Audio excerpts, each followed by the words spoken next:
Inside New Orleans Sports with Eric Asher is underwritten by... At Villeries Florist, we deliver the magic of flowers 7 days a week to the North Shore and South Shore in the New Orleans area. Whether it's for birthday parties, baby celebrations, Villeries provides colorful floral displays for all. With a store full of fresh-cut flowers, exotic tropical flowers, orchids, roses, and even fruit baskets, our goal is to make your vision a reality. Villeries Florist, proudly serving Louisiana since 1969. Dave Miette Insurance Agency, 504-556-0809 or davemietteINSagency.com. For over 48 years, Southern Tires and Auto Repair has provided services across the New Orleans metro area. Southern Tires offers a range of tires for all vehicles and ATVs. We also have a full suite of auto repair options, including brake repair, rim repair, custom exhaust, steering and suspension, and so much more. Southern Tires and Auto Repair, 2550 Hickory Avenue in Metairie. C&C Drugs is a family-owned pharmacy that's been serving Southeast Louisiana for over 50 years. Whether you need help taking care of an elderly family member, a growing child, or even a pet, C&C provides patient-centered care for your entire family. C&C Drugs, large enough to serve you, small enough to know you. Locations in Mandeville and Araby.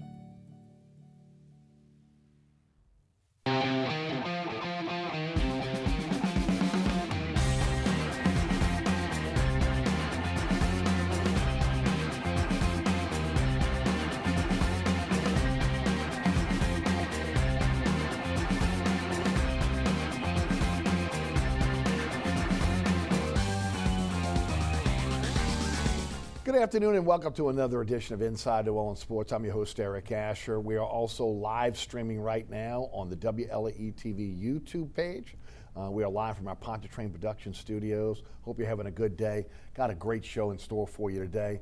We'll cover all the home teams. Saints, LSU, Pelicans, Tulane, all on tap for us today. And to break it down, one of the best we have in the city, Garland Gillen of Fox 8 Sports. He covers it all for Fox 8. Garland, welcome to the show. Yeah, it's, people say, oh, it's the off season, right. Football off season. Oh, you must be laid back. Right. This is now prep football, college football, pro football, which are my main beats. Right. It's 24/7, 365. High school football recruiting grinds.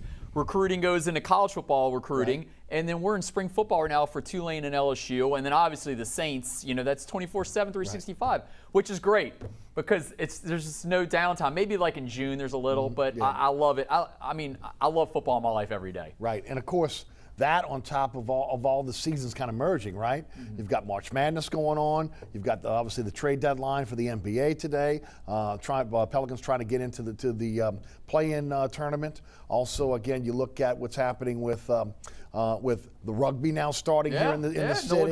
I didn't know you could tie in right. rugby until Sunday. Until Sunday, right. People always hate on me because I'm a big soccer fan. Right. And I'm like, wait a second, this game was a tie with a NOLA goal? There's no overtime? They flew all this way and everything? Push back the game a day because of COVID, and we had a tie. So, so don't everybody just hate on me on soccer because, hey, in rugby they tie also. They do tie, no doubt. Yeah. So, again, a lot going on in the city. And look, we're right around the corner from the draft. So, a month away. Right. Jamar Chase is going in the top 5. It's really cool. I know I've talked to you about this before. I love covering prep football because I get to see these young bucks from freshmen to sophomore to junior to seniors rise into great players there. And Jamar Chase, we were covering him greatly when he was at Rummel. And to see him now where he is, see where Justin Jefferson is now, right. Odell Beckham Jr., Jarvis Landry, all these guys I cover when they're high school. Yeah. You're almost like a proud papa to see these guys explode on the scene there when you talked to them when they were nervous sophomores with 0 tattoos and all this other stuff. So it's fun to see these guys And, of course, you keep seeing the next generation coming because you're so engulfed with what's going on with prep football here in the city. Yeah, And there's some good ones coming, right? Yeah. Well, I will say this. So, class of 2022, the juniors right now, there's a ton of New Orleans kids. Aaron Anderson right across the Crest City connection at Edna Carr, big time wide receiver. He's committed to LSU. A.J. Johnson at Newman, wide receiver. He's committed to LSU. Bo Bordelon, his dad, Ben Bordelon, played LSU. He's committed to LSU. And then, of course, a grade below Bo Bordelon and A.J. is obviously Arch Manning, who anytime there's any story done on him, a lot of attention comes to it, and it's well worth it because I think he's one of the greatest quarterbacks I've ever witnessed on any level. Wow. And he's only a sophomore. Right. But it's gonna get because you know what? He's got a rocket for an arm, but his feet are so fast. He's a total package. I mean, we've seen this already, right, with Peyton and Eli. Peyton and Eli had it, Yeah. but Arch is different in that Eli and Peyton only started for 3 seasons. Right. Arch is going to go all the way through, injuries notwithstanding. He'll be the first 4-year starter for all 4 seasons, starting from his first game in Newman history. But he has the speed. Eli and Peyton had rocket arms, but in the pocket, you know, they're pro-style quarterbacks. Arch can get out of the pocket. He can run around. Sean Fazan did a breakdown of his tape. If you watch the breakdown, I mean, he's working around that pocket. He's going to the left. He's going to the right, hitting guys on the run. He's one of the rare ones, man. I haven't seen a quarterback like that in this city since Ryan Perrilloux in the mid-2000s. So he's got his grandfather's athleticism then. Got grandfather's athleticism, and he's got like some of the genes that his uncles had, and Cooper Manning, if it wasn't for if it wasn't for the spinal stenosis, you know, he was a big time receiver at Newman. Could have definitely done some things at Ole Miss there before his injury. So they got great genes. His mom was Ellen played at UVA and played at Sacred Heart. She's like in the Sacred Heart Hall of Fame for volleyball. So the genes for that family on sports is insane. It's amazing, and it's going to be great to watch over the next couple of years, no doubt. Let's start off talking about the Pelicans because it is trading deadline. I know all you guys are wait, we're not starting with Saints. We'll get to the Saints, though. But the Pelicans, it is trading deadline day at 2 p.m. today. Will be the end of this year's ability to be able to trade players. They're 19-24 right now. Lonzo Ball is the big name out there. At least half the league has inquired about trading for Ball. Remember, the Pelicans did not pick up his option in the summertime, which was about $14.3 million, which means he's a restricted free agent next season. The Pelicans will have the opportunity to match any offer if they hold on to him, but it said that he wants somewhere between 18 and 20 million, and the Pelicans right now don't seem like, from a cap standpoint, they can handle that, or they're willing to be able to invest in Lonzo Ball. Atlanta, Chicago, New York Knicks seem like the teams that again are the ones that are really chasing after him. Chicago made a deal earlier today in which they got a couple of first-round picks. It said the Pelicans are looking for a young player and first-round picks for Lonzo Ball, so we'll see how it kind of plays out. Talk about Ball. First of all, you're looking at a guy that has went in the gym, worked on his game, has gotten better this season. He's not a guy that needs the basketball in his hand, which is good because now they have Zion playing the point forward position. The question is this a mistake to move on from Lonzo Ball? I think they should have kept him. To be honest, you had some nice building blocks when you made the trade from the LA Lakers. Obviously, Brandon Ingram's worked out for them greatly there. I still think that at the end of games, Zion's your guy. Like, I don't like how they give the ball to Ingram at the end of the game because Zion is such a great passer also. So if Zion gets jammed up and double teamed, he can distribute the ball. Ingram can't do that as much there. So I always think that Zion should have the ball in his hand at the end of the games there. I like Lonzo as a player. I think he's part of their nice young core. I don't know if they could do anything in the playoffs if they kept Lonzo. I know they're probably going to, maybe they can get into that 10th seed. They're just, I know we talked about before the show started that they're just like a absolute roller coaster. Consistently inconsistent. I have no, people ask me about the Pelicans, like what my thoughts are on them. I have none. I have no idea what's going on over there. I don't know from game to game. I mean, they've lost to the T-Wolves twice. Right. What, T-Wolves have like, 8 or 9 wins? Right. 2 of them are against the Pelicans. It's the worst team in the NBA. But then like the Jazz come in and they like smoke them, you know? I mean, they should have smoked the Lakers the other day because the Lakers are so depleted right now without. Right, but they beat the Clippers, they beat the Nuggets. If you go right down the line, they beat top teams in the NBA. Which again is why they've been so inconsistent. We don't know what they're going to be one night to the other. It has been the toughest thing to read there with this team there. I have a lot more faith in Lonzo than I do in Eric Bledsoe. When Bledsoe's on the court, like, you know, don't shoot it. Like, you know, you're watching the game, like, don't shoot it, you know. So I like Lonzo's game. I think he's improved. He is not like a cancer in the locker room. Like, you know, not like, that's all, folks, you know, AD, and he just kind of napalmed the locker room there to get out. And it worked out for him, but he completely, you know, destroyed the locker room that season. No, he's kept his mouth shut. He's kind of just done his job there. I don't know. The Griffin last move with Bledsoe was a head scratcher there. I thought the Lakers deal was good. I thought they would have kept him. I think they should. You might lose them in the offseason, but they have so many draft picks like hoarded. Like when is the payoff? Is Griffin going to be around for that payoff? Well, that's been on one of the questions. Again, you would think that he has some longevity, based on again what we've seen, how they've treated the Pelicans in the past. They don't make rash moves on airline drive. They allow guys to be able to get and try to build something. We saw that with Dell Demps. They probably kept Dell Demps a little bit longer than they should have. I would think Griffin has some time. But I agree with you. I think the Laker deal was a great deal. Looking now in hindsight, because of what Bledsoe has done or not has done, okay, you got to say that again. The Drew Holiday deal has been a bust for this team. But again, it's put them also in cap hell. Here we are again with albatross contracts wrapped around Griffin and the Pelicans' neck because of, again, the deal that was made at the end of the season to be able to bring in Steven Adams, extend him, and then, of course, bringing in Bledsoe with his contract as well. And I'll throw that out. Bledsoe is $16.8 million this year, $18.1 million next year, and then $19.3 million in 22-23, but only $3.9 million of that is guaranteed. Okay? That's why they're having a tough time getting rid of him. The body language, okay? Everyone that I talked to, myself included, even Reggie Miller on the broadcast the other night mentioned his body language of a guy that doesn't look like he wants to be here. And look, he's 31 years old. He was on a playoff team. In a lot of cases, when you're a veteran at that point in your career, you don't want to be on a team that is laboring just to get to the 10th seed to try to get into a play-in game. So, again, that has not been a match made in heaven thus far. Look, Van Gundy continues to say that he's just in a slump. It doesn't look like a slump to those people that are looking from the outside in. Yeah, it's a tough deal with Bledsoe. I mean, I was watching the Nuggets game the other day, and I actually had the game.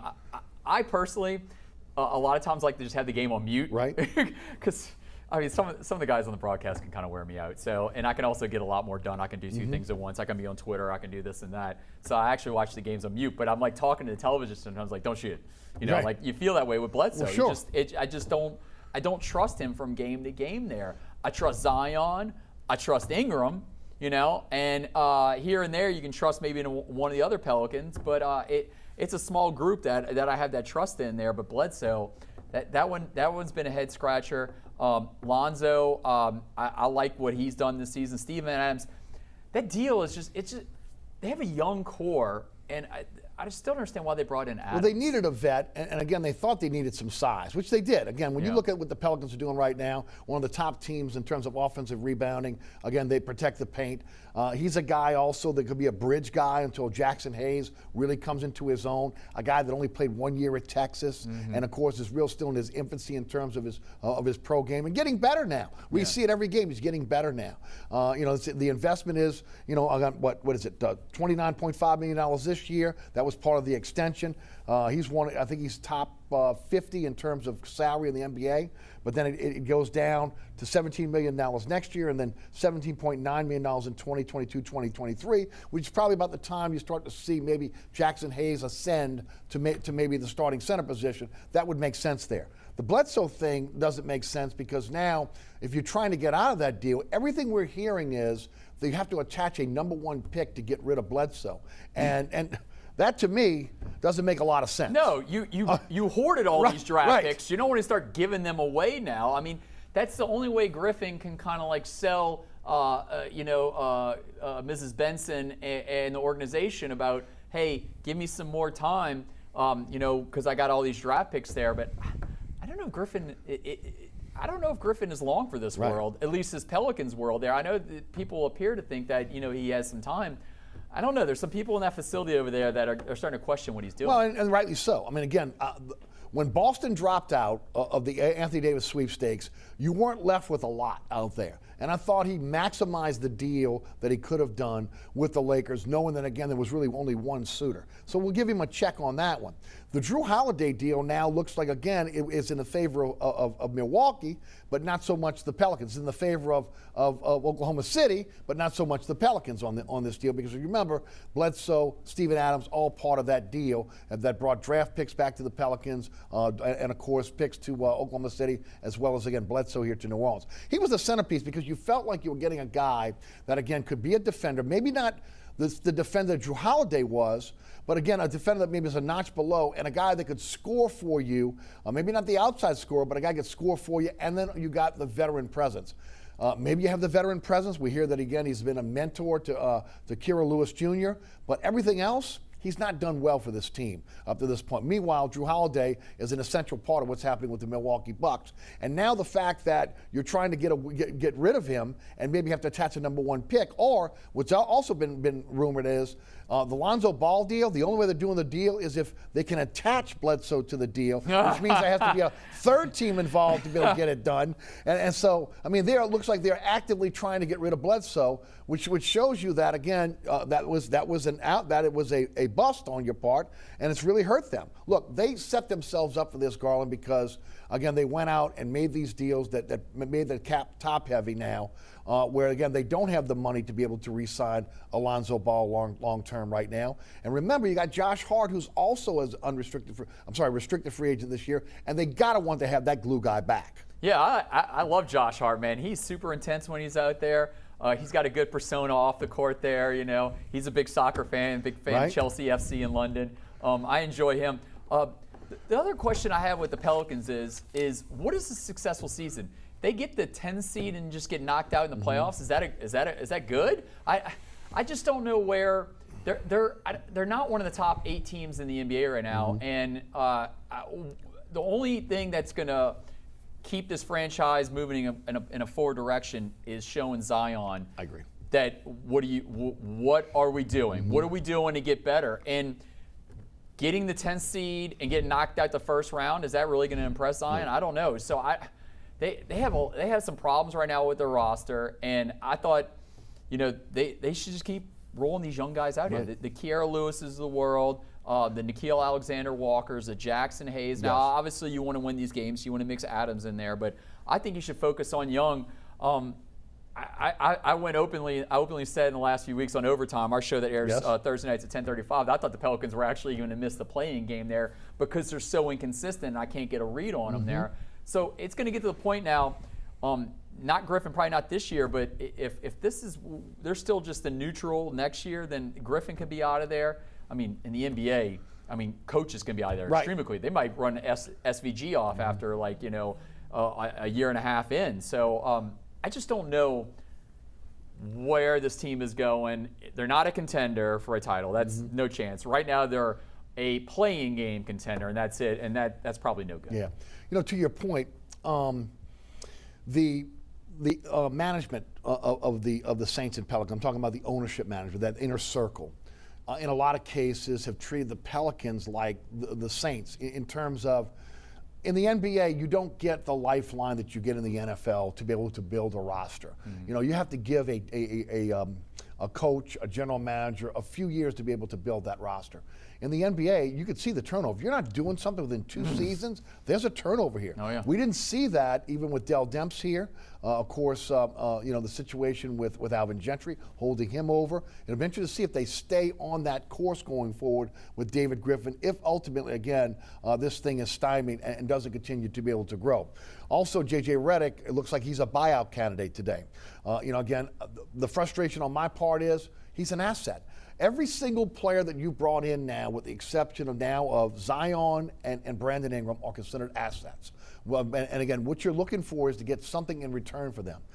Because of J.J. Redick's injury, because of what's going on right now, doesn't look like he's going to be traded, which means, again, they'll buy out his $13 million contract. That'll help him on the cap, but ultimately you're losing a veteran who has been a good influence in the locker room and a guy that has not played well this year, but you think he's going to get hot eventually. Yeah. But he looks like he's going to get hot for either the Nets, Boston, or Philly. Right, go back to his roots there. Right. Not his roots, but one of his old teams there. Yeah, I like J.J. Redick. I mean, you're right. There's not a lot of veterans on that team. No, I'm telling you, it's not. I mean, Steven Adams will be if they get rid of Bledsoe and also J.J. Redick, as we expected, J.J. Redick will be gone.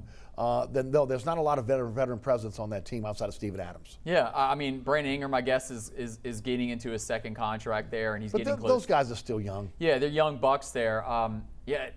It's a head scratcher if you're going to take this roster from player 1 to player 15 there and try to figure out what they're doing. I liked the signing when JJ came to New Orleans. Of course. Yeah. Why would you?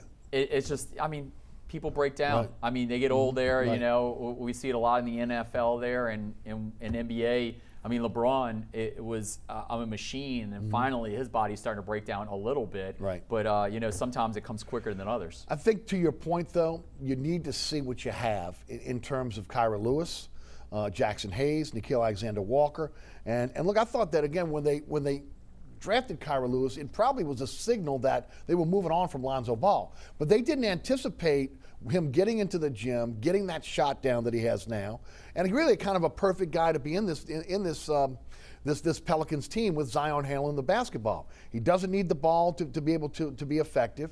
He's a pretty good defender. Now he's got the outside shot that he seems to be consistently knocking it down. The only question is, again, the money. The dad has not been an issue here. No, okay? which has been a total shock to me. It's been an absolute shock. Of course, he reared his ugly head last week, talking about how Lonzo hates New Orleans. But everything we've heard coming out of that camp is that, again, that Lonzo enjoys the city and enjoys being around his teammates. You know, everybody's at a little disadvantage now because of COVID. You're not in the locker room every day to put a microphone in front of Bledsoe's face and ask him about again, does he want to be here, the situation with Lonzo, etc. You kind of got to go with what's going on with what you're hearing out of camp. But I'm interested to see, again, how much of a shuffle we'll see today by the trading deadline at 2 o'clock. Will Bledsoe be gone? Will Ball be gone? And, of course, will J.J. Redick be bought out? Yeah, they got a lot of issues with this team. And you're right. It's a little different there with Zooms. You really can't grill these guys. Right. You can't get them in the corner of the locker room where you have a quiet conversation with you. You don't get the body language, right? No.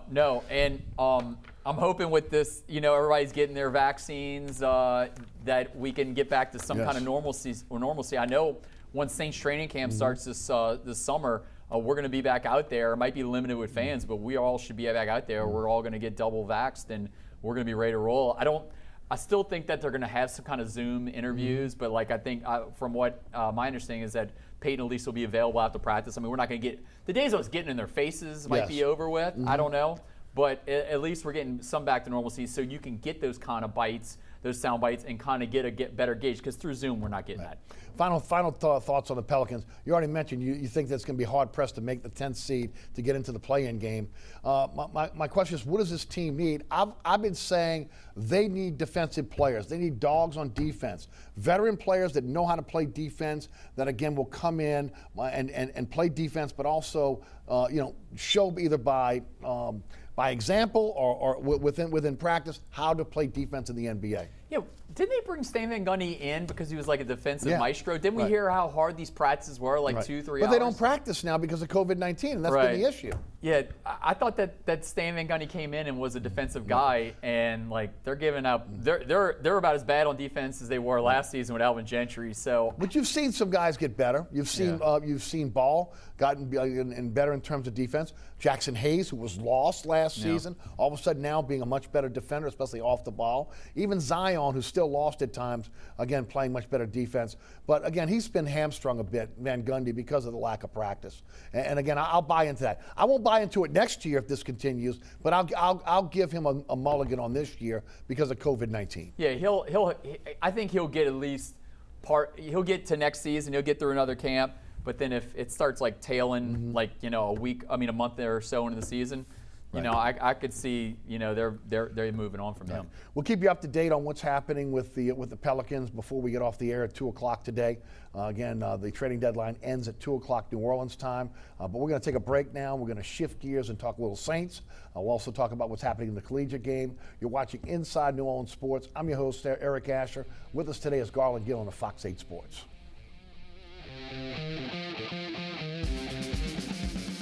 Burkhart's Air Conditioning, Heating, and Refrigeration has been family-owned and operated since 1989. Burkhart has energy-efficient solutions and offers brands such as Mitsubishi ductless AC units and Amana, the only manufacturer with a lifetime unit replacement warranty. Burkhart's offers maintenance bundle packages that include servicing your AC, generator, and tankless water heater. For more information on the services Burkhart's provides, visit acpromise.com. Burkhart's Air Conditioning, Heating, and Refrigeration, providing comfort for life.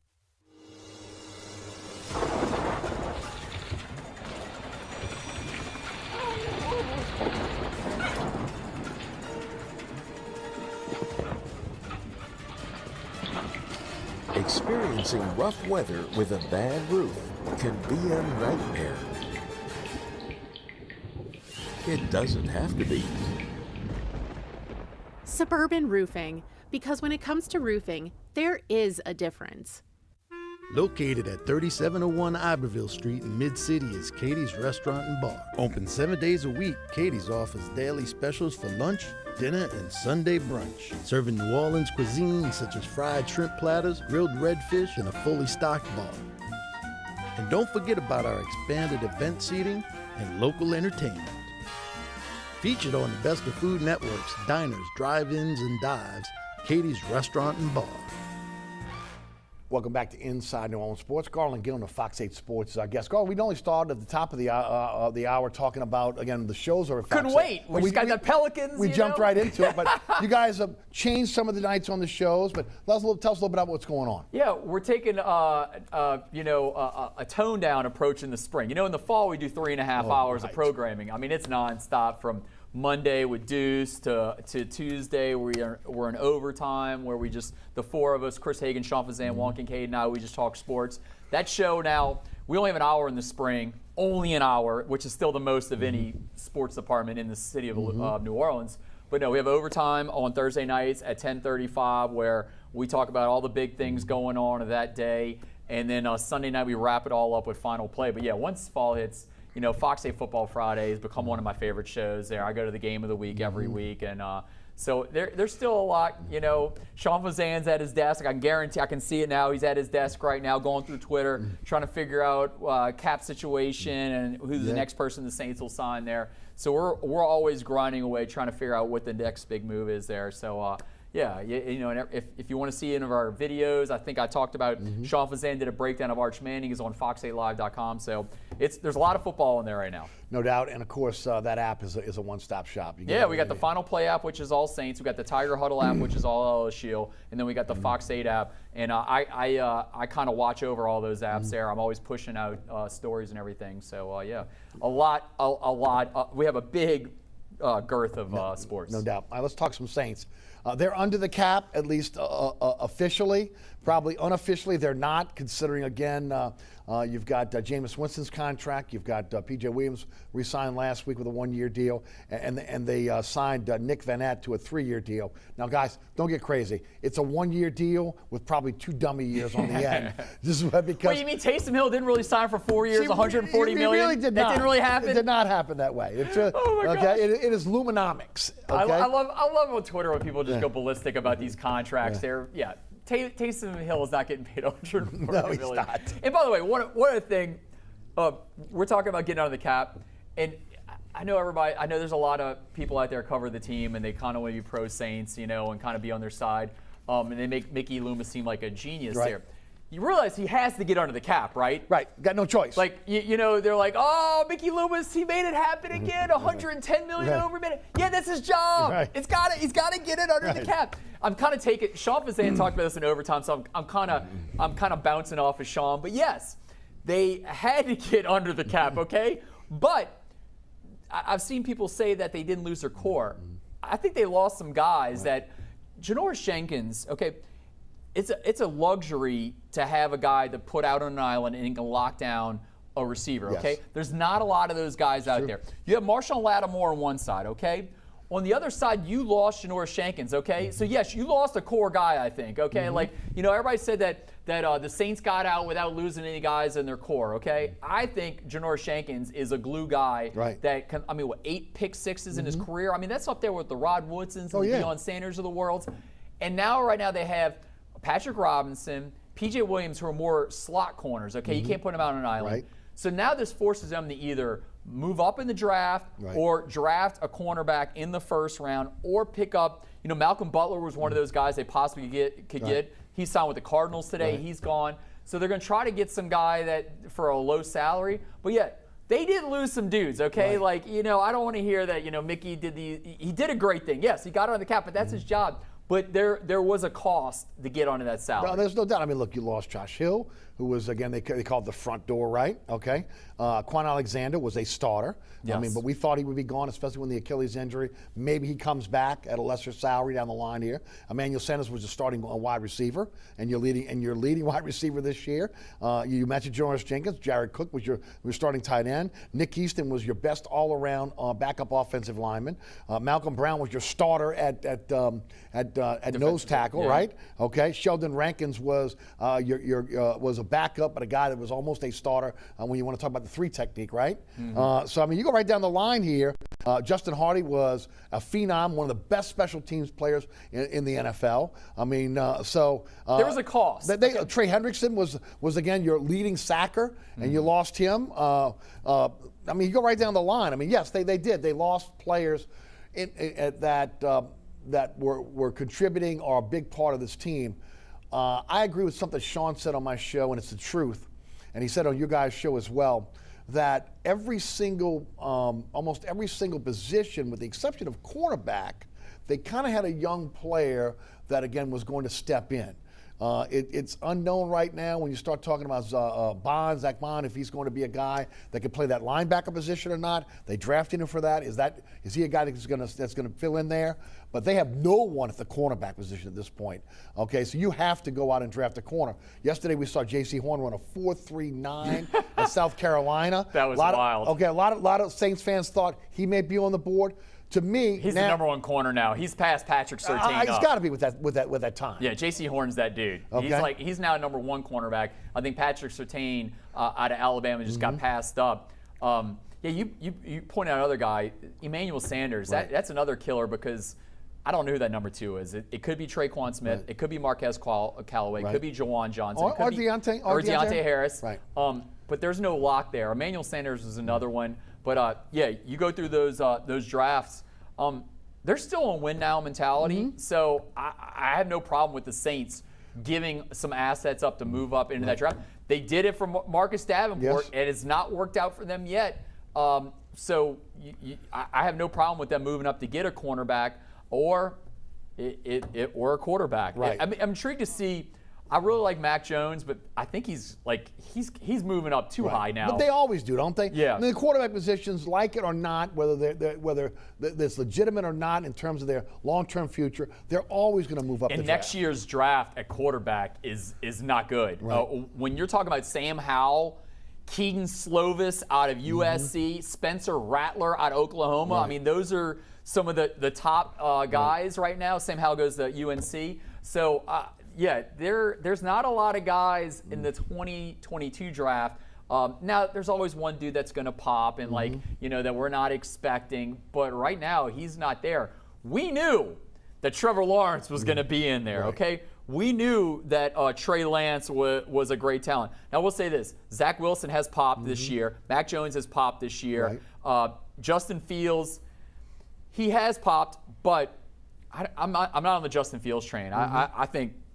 I think he should kind of fall a little there. Right. But I think Trey Lance might get into that middle of the first round because there's going to be some guys who be like, he was in the FCS. He's only played 1 game this year. So that's one maybe that if you're a Saints person, if he starts falling to like 15 or 16, then maybe the Saints might start rallying the troops. But his measurables are off the chart, and people are going to fall in love with his athleticism, the gun for an arm. Yeah. I mean, again, it just happens with the quarterback position. So again, to your point, I think it's going to be interesting to see if quarterback, and I think it's got to be on their radar, no matter what. Okay. And look, if you're going to make the investment, you're going to make the investment in the first round. A lot of times, that means again they're going to have to move up. The good news is, again, they have selections now more than what we thought they were going to have going into this draft. They drafted the 28th slot in the first round, 60th slot in the second round, 2 compensatory picks we've talked about all along. Those are 98 and 105. Their 4th round pick is 133.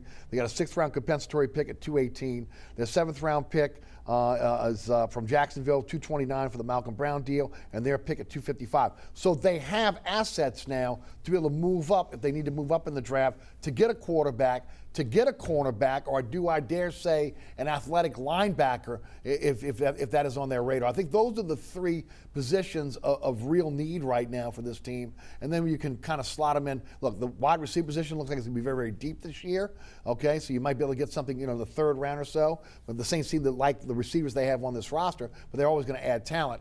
To me, the biggest glaring hole right now, 2, cornerback, quarterback.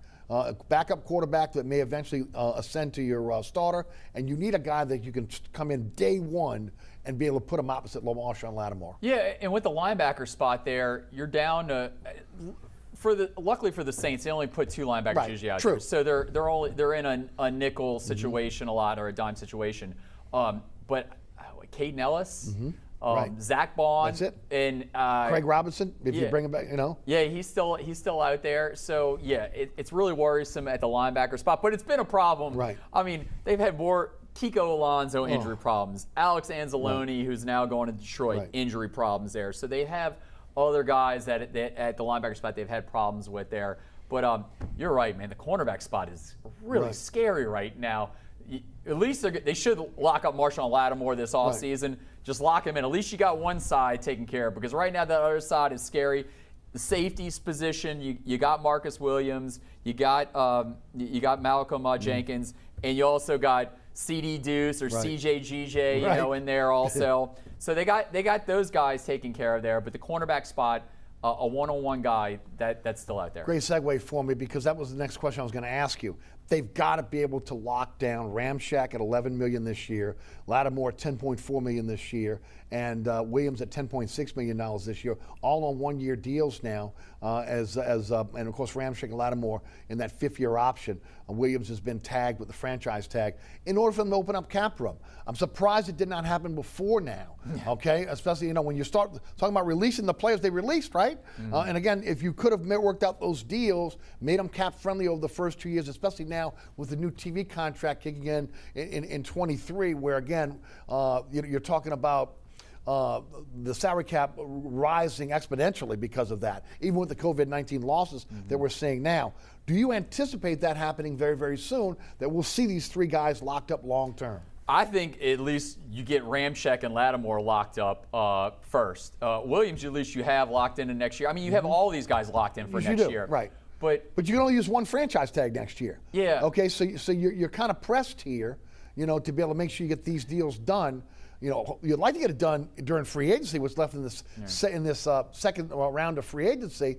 But if not, you still have until next season to get it done. I think Lattimore and Ramczyk are bigger priorities than Marcus Williams. I think obviously like Marcus Williams, they franchise tagged him, and they're going to try to work out another deal. But I'm focusing on, I want Lattimore and Ramczyk first, and then Williams, that last guy there. So I feel like they're going to get those deals done, backload them. That salary cap, okay, we should, at the Superdome, which is not too far away from here, that thing should be at least at 3/4 full, possibly full this season, okay? The vaccine is all over, Louisiana, Mississippi. New Orleans is 0.2 right now in terms of the infection rate. Right, okay? but the vaccine, we should, most of the fans that have season tickets are living in Mississippi and Louisiana. The vaccine is out there. By September, most of us should have that vaccine. I agree. So I think that dome should be at 75%, possibly close to 100%. And then when you get that money from the revenue, you got the new multi-billion-dollar TV deal. That salary cap should shoot right back up next year. And I know we're talking about Louisiana, and this affects all 32 teams. I mean, in LA, there might still only be like 10,000 in that stadium at SoFi. I know California's been dealing with a lot more issues than we are. So, but I think that salary cap should go up, and that should help Mickey Loomis and Kai Harley to work these contracts out in the future. Right, which is, again, one of the reasons why they did every deal they could do this year in terms of kicking that can down the road to be able to get under the cap. And, of course, when you talk about these three players, those are the three that are left that they can use to maneuver under the cap now to be able to sign more players. So, again, to me, it's got to get done. It's got to get done soon. Hopefully it will. I do want to ask you about Jameis Winston. He had his press conference this week, okay? Some people liked it, thought, again, that they were taken back by the emotion. Again, that humble, grateful, that, again, the fact that it looks like he's learned something from his experience at Tampa, his experience here in New Orleans. It's now an open competition between him and Taysom as a starting quarterback. Your thoughts on Jameis Winston, your thoughts on this battle for number one? I did notice that some people on Twitter said he won the press conference. That's great. Okay, great. He can talk to the media for 20 minutes. Fantastic. Okay, that's not going to help you in the fall there. It's not going to help you this summer when you're going against Taysom Hill. It seems like he's gotten his life in order there. He's gotten things together. The Drew Brees stuff was interesting. Quite emotional there. I didn't expect that to come out there, but he's only been here 1 year. It's not like he's been here for a long period of time there. But to work under Drew for one season obviously had a big time effect on him. I think they're going to treat Jameis and Taysom. They're going to treat Jameis like they did Taysom last year. If he's a starting quarterback, they're not going to have him lose games. Okay, they definitely made it where Taysom can make the least amount of mistakes possible. True. Sean Payton probably watched all 30 of those interceptions that he threw in 2019 and is going to try to put Jameis in situations where he does not make these mistakes. Okay, I know he's got LASIK eye surgery now and he's seen the field better. He's got a fantastic offensive line. He's got one of the best running backs in the NFL. He's got one of the rising stars at tight end, Adam Troutman there. So he's got options. He's got guys like Marquez Callaway and Juwan Johnson that can leap out of the building. So he has all the weapons there. I think that Peyton is going to treat him with respect, but also make sure that he doesn't make a lot of mistakes. I don't think that you're going to see him throwing the ball around the yard like crazy. So you think Winston will be the starter and Taysom will be jack of all trades? I think they're going to once Jameis I think is going to be Jameis in training camp is on another level. I think he's better than Taysom when they're going to go against each other. He struggled last year in training camp, didn't he? Yeah, he did. It was his first year. I get it. Now he's been a year in the system now. I think that the ceiling is a lot higher for Jameis than it is Taysom. I think Jameis gets that gig. And then also, if Jameis gets a gig, then the Saints can now put Taysom at all those other places on the field. You can play him at quarterback, running the ball, which I think is much more valuable. It's more ideal. It's for this team, no doubt about it. I can't move off the Saints without asking you about the legacy of Drew Brees, what he meant to the team, what he meant to the city, and the loss to this team, not just on the field, but in terms of the locker room and the culture. That's exactly what I was about to jump into. We do not know what this locker room is going to look like in 2021. He is the dude that held that locker room together for 15 years. Things are going to be a lot different. I know there's some good locker room. Who's that voice now? Who's the?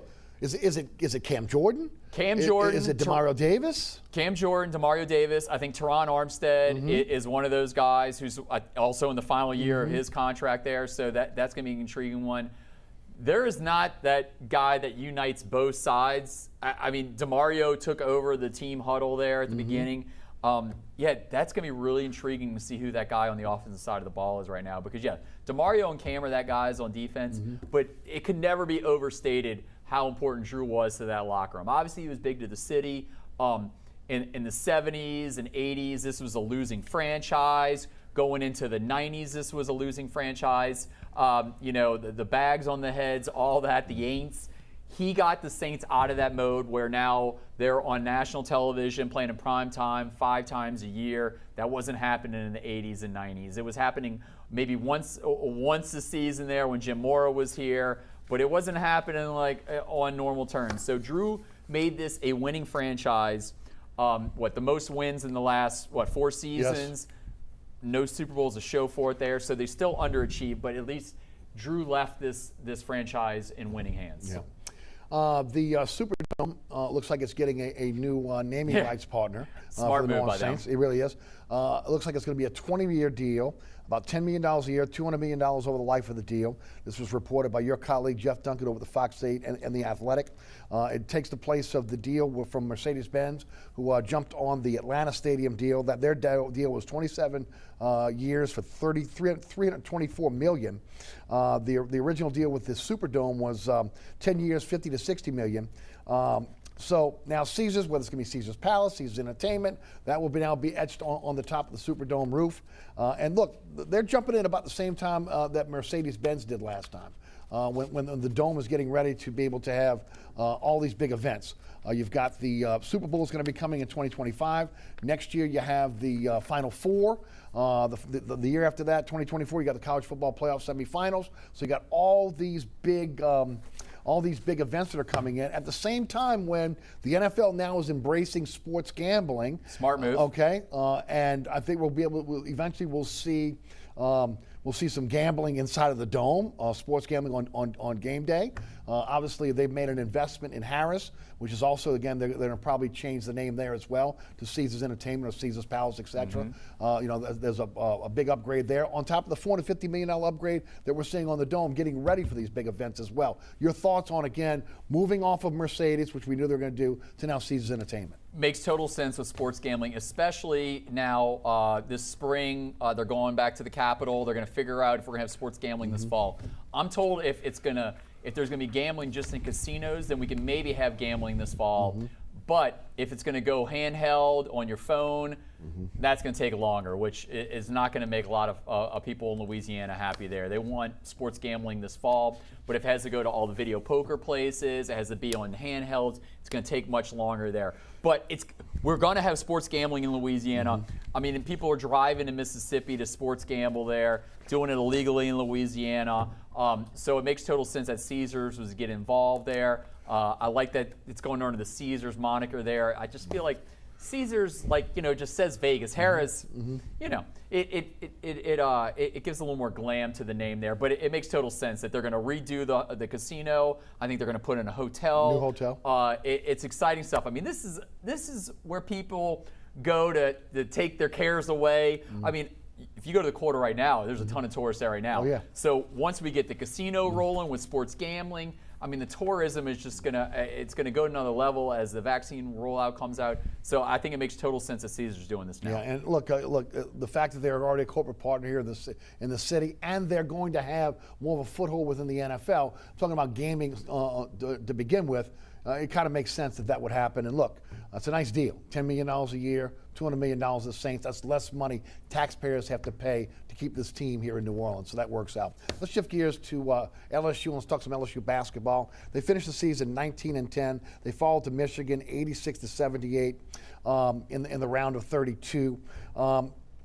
First of all, your thoughts on the season this year, and then I want to kind of get into what's going to happen in the future here, because they're going to lose Smart. They're going to lose Thomas. They're going to lose Days and Walford. That's not that. And again, I'm not saying that Will Wade has done a great job in recruiting. Will not bring in some other one and done. Oh, he can recruit. Okay, one way or the other. He's getting his guy. That's for sure. Yeah. But your thoughts on the program? Again, look, they caught fire in the SEC tournament. They played well. I think they just didn't have enough depth and enough size to be able to beat Michigan. I mean, they got crushed in the second half on the empty possessions with one and done. They got killed on the boards. But your thoughts? I think with Will Wade there, I mean, there's no secret that it goes right from football to like baseball season at LSU. Right. And people only jump on LSU basketball when they're making NCAA tournament run, which before Will Wade was like about once every like 6 or 7 years. But now we're getting some consistency here. Okay, they got the Sweet 16 in 2019. Obviously last season didn't have it with COVID. Got to the round of 32. Played a really good Michigan team. I thought they were fighting tooth and nail the entire time.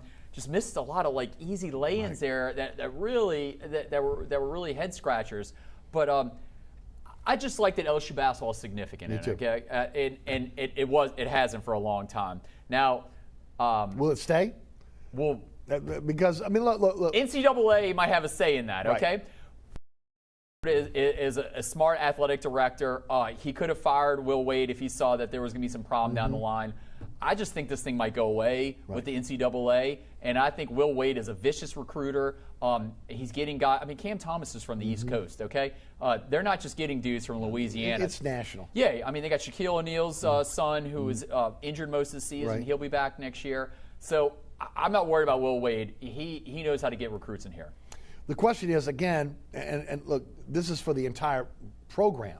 Now with the situation with, again, the sexual assault, the Les Miles situation, Our Lady of the Lake, the situation with the basketball team, again, with the strong offer that we all, again, with Javonte Smart. Lack of institute control is something that LSU and every university fears when the NCAA comes a-calling. I don't know how you keep them out of your front door now. Yeah, well, they levied suspensions to two people within the LSU during the Title IX investigation there. I don't know if anything else is going to come of that. I know that they've had more problems away. Right. Well, they levied 2 suspensions, but everywhere else they fired the individuals. Right. F. Key Alexander got.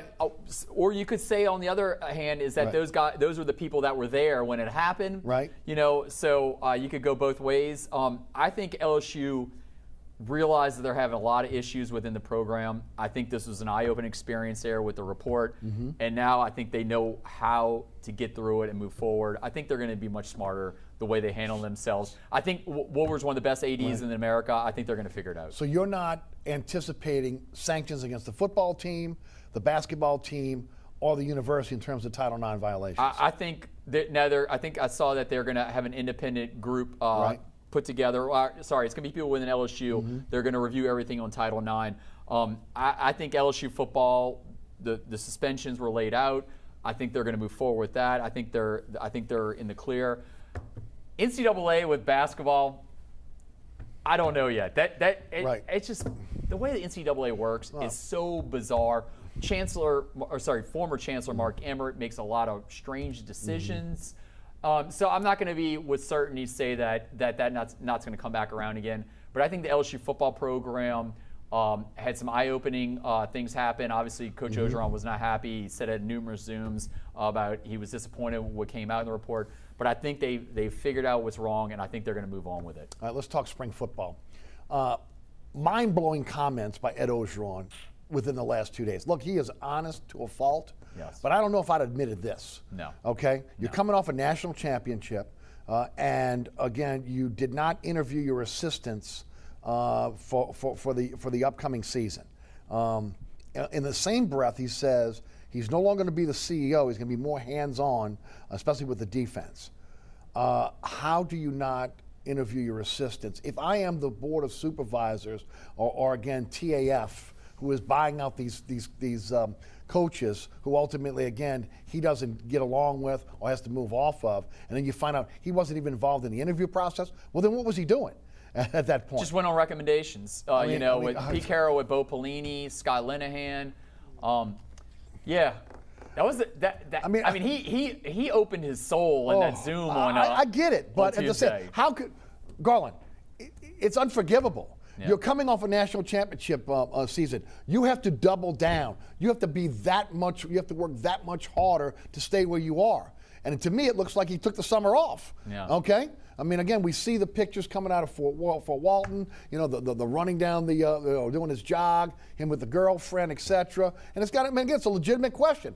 If you weren't interviewing your assistants or your future assistants, what were you doing? Right. Last year was it was a disaster. They're 5-5. But Eric, everything can be forgotten. You know what cures all ills? Winning. And this team has 33 players that have started in previous seasons on the team there. Okay, they have 5 new assistant coaches. I think this team is stacked. I think I did on Facebook about a month ago. I do this thing called Garland on the Avenue where I post videos during my runs, and I kind of give my thoughts of the day. They're usually like a minute long. You can go on Facebook and find them at my handle. I said that I think they're going to go 10-1, possibly 11. I mean 10-2, 11-1. I was getting laughed at. I'm not laughing. I think the team's stacked, and I think they're going to figure it out, and I think they got a lot of dudes on that team. They have a few spots they need to figure out. The safety position is really scary right now for the New Orleans Saints because Mo Hampton getting in the transfer portal. Jacoby Stevens is now gone. You got Todd Harris on one side. The other side, You could have a Jordan Tolles, a Cam Lewis, maybe Sage Ryan comes in this summer. So that's one problem spot. But other than that, they are stacked all over the place. Favorable schedule. The only part that's bad for LSU is they got to go on the road to play Alabama. I don't know what Bryce Young is going to look like this year at Alabama. They lost a lot of dudes. They could go 11-1 this year. Okay, they opened it against UCLA. I don't know if that game's going to be in the Rose Bowl still. Could probably be in Texas at a neutral site. Right. No, I think this team is coming back with vengeance this season. I think Orgeron, and he's made a ton of mistakes this past season there. Kind of probably lived off 2019 a little too much. But I think they're going to rectify this in 2021. Shift gears to Tulane. We've got about 2.5 minutes left. Their spring is ongoing. What are your thoughts on them? I like Michael Pratt. I think he is going to be a force. I think he's going to throw for possibly 35 touchdown passes this year. Justin Ibiet, I get a lot of questions about that because he went to Country Day. He was just way behind the 8 ball there when he got to Tulane last summer, okay? Always played football, played basketball, played baseball, never could truly focus on one sport. He finally got to do this past summer with Tulane. What Ibieta is probably hoping for is that Pratt just tears it up this year, which is the sophomore season, and maybe after 3 years he bounces, and then Ibieta can just wait and swoop in there. Because I've seen the transfer portal, it's a total mess right now. There's like 500 kids in there. Right. Justin Ibieta should go nowhere. He's got a free education, a $70,000 a year education, or whatever it is. It's really expensive at Tulane. I don't know the exact numbers there, room and board, all that. I think Ibieta should wait it out there. I think Michael Pratt's probably going to be that guy, and I think they're going to light it up this season. Extremely tough schedule, though.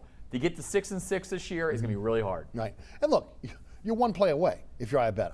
I mean, again, you have to stick around. If only, again, the opportunity there. And look, you're right. It's the transfer portal, not just in football, but basketball as well, and even in baseball, with the ability to be able to come back because of COVID-19, it's overflowing with players. And there's not enough open spots with these universities, teams to be able to fill those spots. No, so guys will be outside looking in. No, Ibieta should stay. He's probably going to have to sit on the bench for like 2 more seasons there, but he's learning. He's getting bigger. He's getting stronger. He's getting better with his passing, his accuracy. He just played so many sports when he was at Country Day. But I like Michael Pratt. I like they brought Devin Brumfield in from University of Utah. He was at Covington there. I covered him in high school. So they got guys all over the place there. They're getting transfer portal guys, grad transfers. I think Willie Fritz, the problem with that, American's so tough, he'll probably go 6-6, 7-5 again this year. No doubt. Got about a minute. How good is how good is Louisiana baseball this year overall? Well, Tulane's under 500 right now. LSU lost 2 of 3 against Mississippi State. I think Louisiana Tech actually might be one of the best teams we have in this state.